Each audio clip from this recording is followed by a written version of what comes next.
Assalamualaikum warahmatullahi wabarakatuh. Selamat pagi, selamat siang, dan selamat malam Ananda semuanya. Apa kabar? Mudah-mudahan dalam keadaan sehat selalu ya. Hari ini kita akan melanjutkan sub materi dari teori kinetik gas, yaitu tentang hukum-hukum persamaan gas ideal. Baiklah, seperti biasa sebelum belajar, tak bosan-bosannya kita berikhtiar dulu kepada Allah Subhanahu wa taala dengan cara berdoa supaya dimudahkan dalam memahami materinya hari ini. A'udzu billahi minasyaitonir rajim. Bismillahirrahmanirrahim. Raditu billahi rabba wa bil islami dina wa bi Muhammadin nabiyya wa rasula.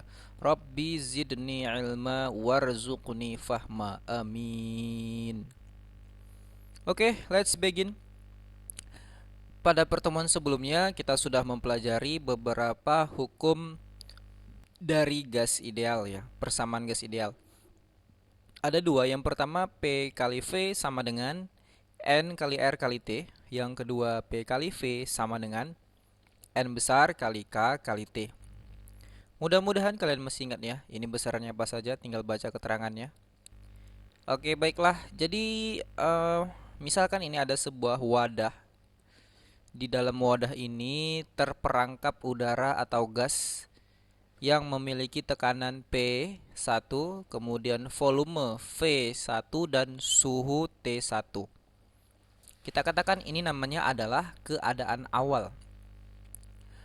Lalu di atas ini kita tekan ya, kita dorong tutup wadahnya ini sehingga menjadi kira-kira seperti ini. Nah, tekanan yang awalnya P1 berubah menjadi P2. Volume yang awalnya V1 berubah menjadi V2. Kemudian temperatur atau suhu yang awalnya T1 menjadi T2. Ini kita katakan namanya keadaan akhir dari gas yang berada di dalam wadah ini. Nah, lalu bagaimanakah rumus yang udah kita pelajari kemarin dalam menjelaskan keadaan awal dan keadaan akhir dari gas yang ada dalam wadah ini? Nah, jadi cara menyelesaikannya sebenarnya tidak susah. Kalau kita lihat dari rumus ini, P kali V sama dengan N kali R kali T. Maka yang berubah kan P tekanan, V volume, dan T suhu. Nah, berarti kan di sini ada sesuatu yang tetap, yaitu R. R ini adalah tetapan gas ideal. Jadi kalau kita ubah rumus ini menjadi R, maka rumusnya menjadi seperti ini. R sama dengan P kali V per N kali T. Nah, dengan cara menerapkan rumus ini, kemari kita dapatkan rumus yang baru. Maka P1 kali V1 per N1 kali T1, karena besar R-nya ini besarnya tetap segini, 8,314. Maka rumus ini kita bisa buat menjadi keadaan awal dan keadaan akhir. Di mana keadaan awalnya P1 V1 per N1 kali T1, keadaan akhirnya adalah P2 kali V2 per N2 kali T2. Kira-kira seperti itulah dia. Oke. Kemudian kita bisa juga memodifikasi rumus yang P kali V sama dengan N kali K kali T. Kita lihat yang konstan atau ini dia yang K ini ya, konstan. Sehingga rumusnya menjadi K sama dengan P kali V per N kali T. Maka kalau kita masukkan ke keadaan ini, permasalahan ini menjadi seperti ini. P1 kali V1 per N1 kali T1 sama dengan P2 kali V2 per N2 kali T2. Oke. Nah, jadi tadi ini sudah kita dapatkan rumusnya ya, dari rumus PV-NRT, yang ini dari rumus PV-NKT ya. Di mana P1 adalah tekanan awal, V1 volume awal, N1 jumlah mol awal, dan T1 adalah suhu awal. Sementara P2 adalah tekanan akhir, V2 volume akhir, N2 jumlah mol akhir, dan T2 adalah temperatur atau suhu akhir. Nah, dari rumus ini kita bisa mendapatkan rumus yang bervariasi. Rumus yang pertama, kalau kita ganti molnya menjadi massa, masih ingat ya rumus N mol sama dengan massa bagi MR. Nah, kalau MR di awal dan MR di akhir sama, Maka rumus ini bisa menjadi seperti ini. P1 kali V1 per M1 kali T1 sama dengan P2 kali V2 per M2 kali T2. Nah, rumus ini biasanya dipakai untuk keadaan apabila ada perubahan massa atau tangkinya bocor, tabungnya bocor. Kemudian, apabila kita ganti yang massa ini dengan volume, volumenya kita letakkan ke bawah massa, begitu juga V2 kita letakkan ke bawah M2, maka menjadi rumus rho. Karena rumus rho adalah massa bagi volume. Maka ini menjadi rumus seperti ini. P1 per rho 1 kali T1 sama dengan P2 per rho 2 kali T2. Yang ini rho ini massa jenis atau rapat massa. Ini juga nih massa jenis awal, massa jenis akhir. Kemudian variasi berikutnya, apabila molnya dan suhunya tetap, N1 dan E2 sama, sementara T1 dan T2 juga sama, maka rumus ini menjadi seperti ini, yang dikenal dengan hukum Boyle. Variasi berikutnya, apabila tekanan dan molnya tetap, P1, P2, N1 dan E2, maka rumusnya menjadi seperti ini. V1 per T1 sama dengan V2 per T2, tekanannya tetap. Ini dikenal dengan namanya hukum Charles. Nah, lalu yang berikutnya, apabila yang tetap sekarang adalah V-nya, volume. Volume 1 sama dengan volume 2. Maka rumusnya menjadi seperti ini. P1 per T1 sama dengan P2 per T2. Ini adalah rumus dari hukum. Ini adalah hukum Gay-Lussac. Baiklah, supaya tidak berlama-lama kita lihat contoh soalnya yang pertama ya.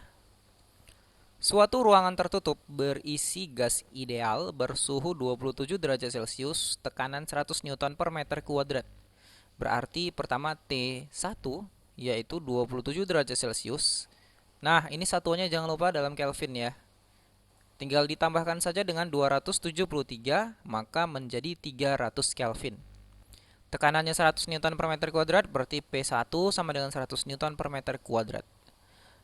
Oke, jadi di sini ada perlakuan. Dengan memberikan kalor ke dalamnya, ternyata suhunya naik menjadi 87 derajat Celcius. Berarti ini namanya adalah T2. 87 derajat Celcius kita ganti ke dalam satuan Kelvin, tinggal ditambah dengan 273, maka menjadi 360 Kelvin. Sedangkan volumenya tetap, maka V1 sama dengan V2. Tekanan dalam gas tersebut adalah, ini berarti yang ditanya adalah P2. Berapa tekanannya sekarang? Tekanan akhirnya setelah diberikan kalor ke dalamnya. Ini ada kalor di dalamnya. Kemudian pertanyaan kedua, perbandingan tekanan awal dan tekanan akhir adalah, oke, kita jawab dulu yang tekanan dalam gas tersebut, berarti ditanya P2. Nah, tadi kita punya ini rumus yang paling lengkap, gitu ya. Karena volumenya tetap, berarti V1 sama dengan V2. Kemudian tidak terjadi kebocoran, maka N1 dengan N2-nya langsung dicoret. Berarti tinggal P1 per T1 sama dengan P2 per T2. Substitusi angka-angkanya. P1 100, T1 300 sama dengan P2 yang ditanya T2 360. Nah, ini 100 dengan 300 ini nolnya bisa dicoret. Maka kita dapatkan besar P2 sama dengan 360 kali 1 per 3, yaitu 120 Newton per meter kuadrat. Nah, pertanyaan berikutnya yang tidak kalah seru adalah, bagaimanakah perbandingan tekanan awal dan tekanan akhir? Maka yang ditanya ini sebenarnya adalah tekanan awal itu P1 dan tekanan akhir itu P2, berarti P1 per P2. Nah, itu yang ditanya. Nah, kita tuliskan lagi rumusnya secara lengkap dari PV P1 V1 per N1 kali T1 sama dengan P2 kali V2 per N2 kali T2. Prosedurnya sama seperti tadi, kita coret-coret N dengan V-nya. Maka rumusnya menjadi lebih sederhana, yaitu P1 per T1 sama dengan P2 per T2. Karena tujuan kita adalah membandingkan tekanan awal dan tekanan akhir, berarti kita mau P1 bagi P2. Nah, P2-nya kita hijrahkan ke sebelah kiri, kita pindahkan dia. Sementara si T1-nya pindahkan juga ke sebelah kanan. Maka P2 yang awalnya posisinya di bagian atas, pembilang menjadi penyebut. Sementara T1 yang posisinya di bawah menjadi ke atas. Maka rumusnya P1 per P2 sama dengan T1 per T2. Tinggal substitusi besar T1 sebesar 300 dan T2 sebesar 360. Diperkan menjadi 5/6. Oke, kita lihat contoh soal yang kedua. Sebuah tangki berisi penuh gas nitrogen 40 kg pada tekanan 7 atm dan bersuhu 77 derajat Celcius. Maka diketahui massa 40 kg. M1. Tekanan ini berarti P1 7 atm dan bersuhu 77 derajat Celcius berarti T1. Kita langsung ganti ke Kelvin, guys. Tambah 273 menjadi 350 Kelvin. Setelah diselidiki, ternyata pada tangki tersebut terjadi kebocoran. Nah, terjadi kebocoran berarti nanti pakai rumus yang ada M-nya itu ya. Sehingga memungkinkan gas nitrogen tersebut lolos keluar. Ketika tangki tersebut berada pada suhu 27 derajat Celcius, berarti sekarang suhunya berubah dari 77 menjadi 27 derajat Celcius. Itu yang kita nyatakan dengan T2 sama dengan 27, ganti langsung Kelvin tambah 273 menjadi 300 Kelvin.